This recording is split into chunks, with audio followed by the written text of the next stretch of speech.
Welcome to the Profit Share Mastery Podcast with your hosts, Linda and Pres McKissack. Hi, everyone. Welcome to Profit Share Mastery. I'm Linda McKissack. And I'm Pres McKissack. Good morning, Pres. I'm super excited. We have our super team today, Chad and Karie Carico, which we have discovered maybe going to give Nick and everybody a run for the money, I'm thinking. Oh, I think so. They're probably two of the people that I've seen jump in head first with leveraging our recruiting sites and massively focused on growing their opportunity of profit share. So with that being said, Chad and Karie, thank y'all for being on our podcast today. Take a second, introduce who y'all are and your journey inside of KW. Okay, thanks so much. We appreciate you guys having us on. So a little bit about our journey is that we actually ran a business together prior to coming into KW. And we ran a volume photography business. We did that for about 12 years. We had a pretty big business. So we had about 21 employees. But as the industry changed, our net profit kept going down and our overhead stayed the same or went up. So we decided to make a change because as that was occurring, we kept gaining debt. So we ended up with about $130,000 of debt.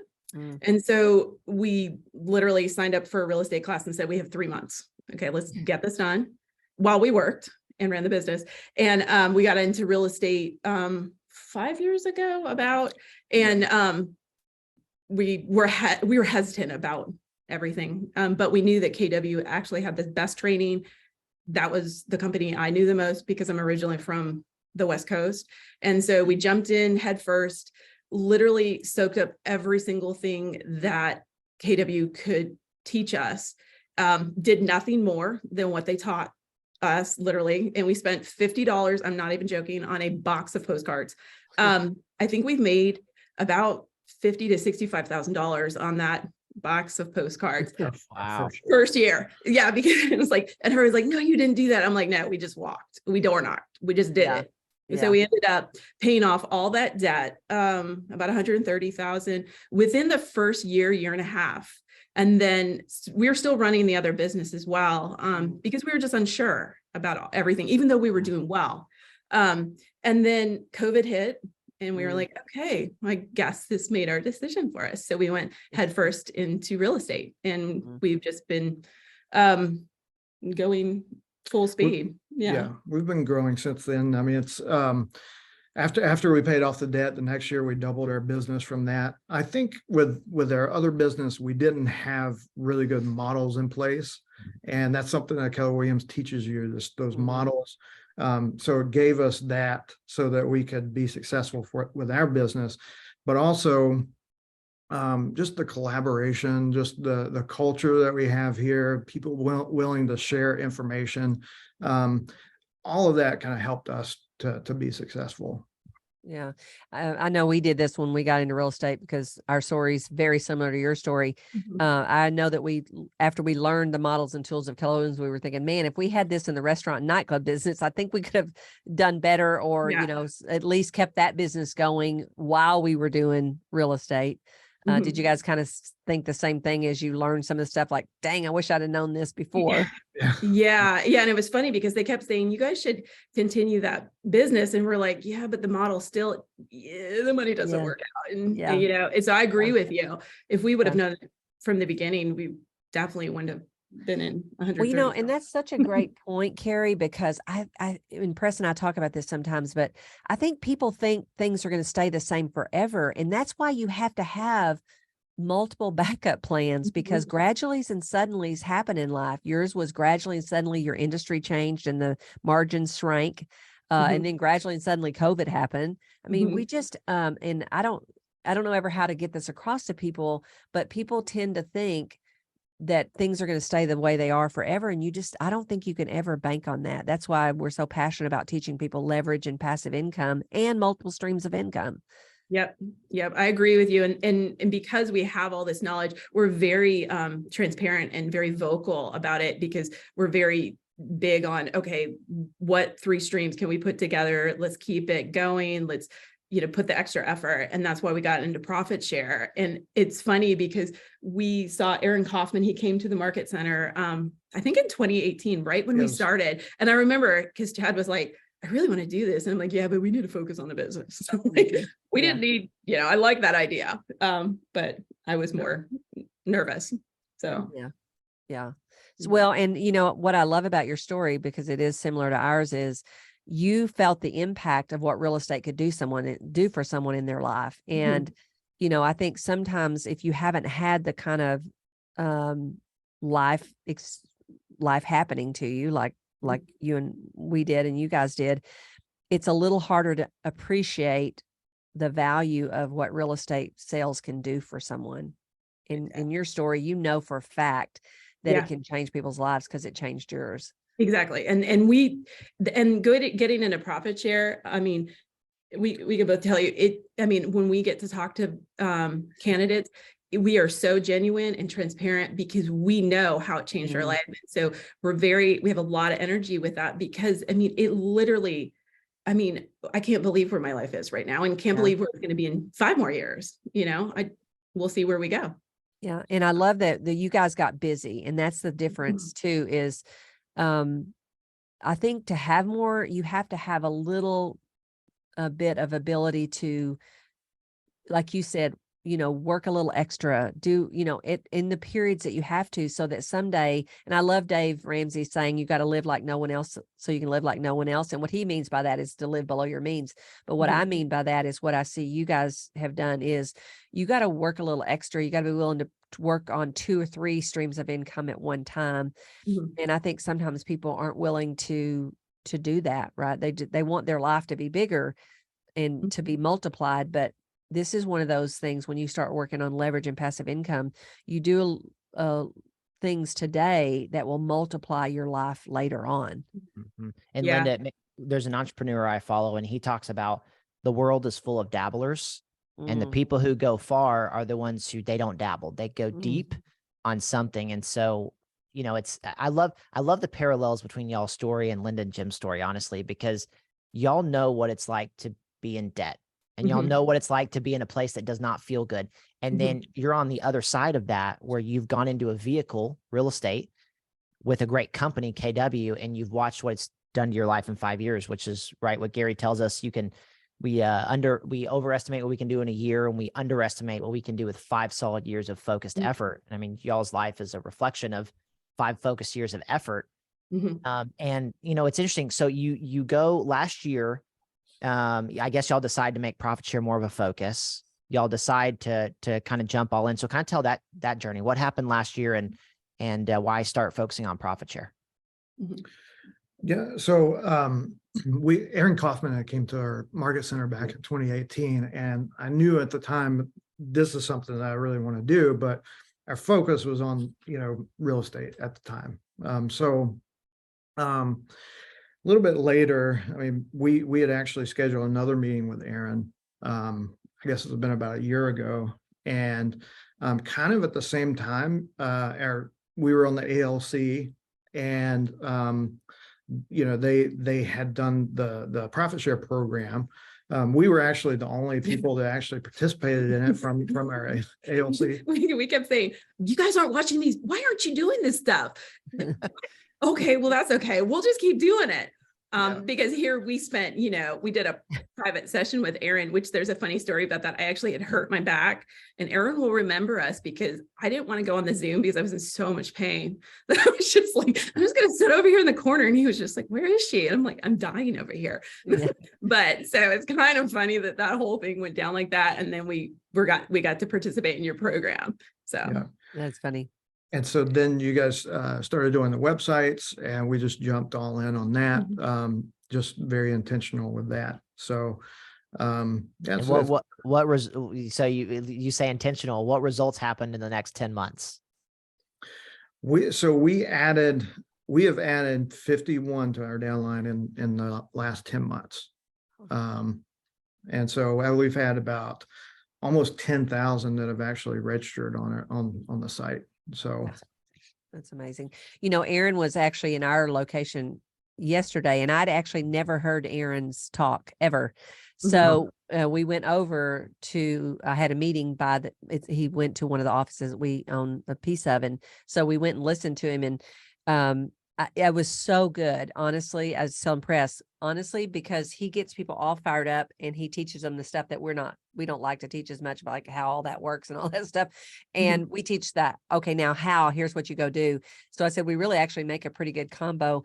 But one of the things that, that really stuck out to me yesterday, and this is true, it made me, Pres and I were talking about this earlier in our call, that you reflect, you realize that really so much wealth changes hands in a down market. And when I think about my profit share, because I just kept building my profit share no matter what market it was in, I do feel like after the shift is when my profit share really went up.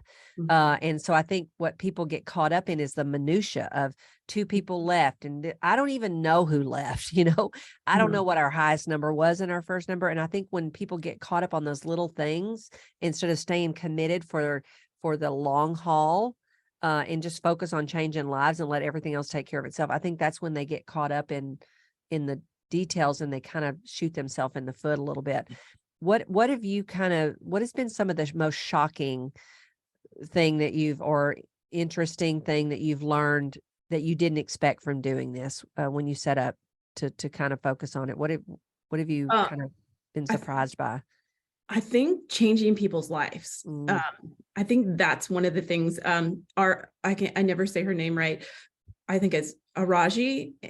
I brought her on to Greenville, and this little lady, she thought I was the best woman, a business owner. And she was like, I will move to Winston-Salem and I was like, you don't need to move. You just do an awesome job there. I mean, you got this. And so I think some of it's the relationships and the way that you can, you listen to a lot of these candidate stories, and that has been one of the biggest, is just their stories and being able to guide them and help them and change their lives, like real estate has changed ours. But I think also, don't you think it's the amount of people that we've been able to bring in? I think our mind already works in a volume mindset, because that's what we did before. We photographed 100,000 people. So big doesn't scare us, and lots doesn't, a lot of people doesn't scare us, and how to handle it doesn't scare us. But I think that's been one of the biggest thing of how this has actually all worked. Yeah. It's worked amazing. Awesome. And we've done a little tweaks to our systems from yours. We've just added more, and it's helped. Don't you think? We'll be sure and share those on the mastermind. Yeah. Yeah, that's right. Don't forget those. Chad, what would you say? What have been your biggest surprises or ahas or takeaways? I think it's just how enjoyable the conversations are. This is something that I could do full time, is like having conversations with people looking to get into the industry, because actually I think I like it more than real estate, really. So well, and what inspires me about y'all's story is, there are very few people who get to a point where they can do this full time. But if you treat this like a business and you run it parallel to your real estate business, and if you're willing to do both, you're willing to do and for a time, who knows, y'all may get to a point where you look up and you're like, hey, you know what? We can spend more time on this recruiting thing. I tell Nick's story all the time, and Nick got to a place where he could do that. And he didn't have a lot of living expenses, so he had the ability to go and do that. And that's the cool thing about this opportunity, is it's meant to be a complement to what you already do. And you're already in the real estate business. You're already talking about it all day long. So why not talk to other people about joining the company? And who knows what that could turn into over the course of 5-10 years of doing this focused effort. Yeah, because we were all the new people at one time, and Gary calls this cutting off the funnel. If we go get the best of the new, there's nobody left for the other organizations. And so therefore we're going to automatically grow. And, there's so many people, 70% of the people have been in 8 years or less, Pres, is what the statistic A huge says. Percentage of our company have been in only since I think like 2018. And if you get people to stick during a shift, those are going to be your best agents, because they don't know anything different. I started in a terrible economic downturn in Texas, and I just didn't know any different. And I'm so thankful I did. I would have hated to start in a different market, because I think you get bad habits or you don't learn certain skills that you need to learn. And so I think now is the time, really. Mhm. So what are a few things that you said you've tweaked? Well, so just with our CRM, we've kind of made it, the program, the system is already automated. I mean, it does pretty much the majority of the work for you. But we basically have it set up to where when somebody, fills out the application, it automatically goes into our CRM. Oh, that's good. And we have automated processes that will, they'll get emails, recommending that they check out this link to go to get enrolled in school or to schedule an appointment with us. We have it set up with smart lists, so we know exactly who to communicate with based on their exam dates and that kind of thing. So we've just made that more automated. So it's a little bit easier, so we don't have to do a lot of the manual work. Yeah, that's great. That's really fantastic. smart. It's We, really we smart. knew we didn't have as much time as, I Well, mean, and if you're doing 50, if you're recruiting in 51 people, I think what a lot of people are surprised by is, internet lead generation, the standard practice in most industries is like a 1 to 2% conversion. Mhm. In this model, the conversion is probably more around 10 to 15%, which a lot of people look at and they're like, dang, you got to have, if you have 100 phone calls, you're only going to recruit, 10 to 15. That's still probably that's actually really good compared to other industries and lead gen. And y'all's numbers might actually be better than that, but you're having to have a lot of conversations, one-time conversations to get 51 people to go into your downline. Will y'all talk a little bit about that process? I mean, how many calls are y'all having? What have y'all learned from just being focused on a volume? Because, most people think downline and they think relationship. What y'all are doing is volume. It's volume based. It's let's have as many conversations as possible because some of them are going to join and some aren't. So talk about that. So we had, I don't know exactly how many people we've talked to, but I know we've had 368 appointments. Wow.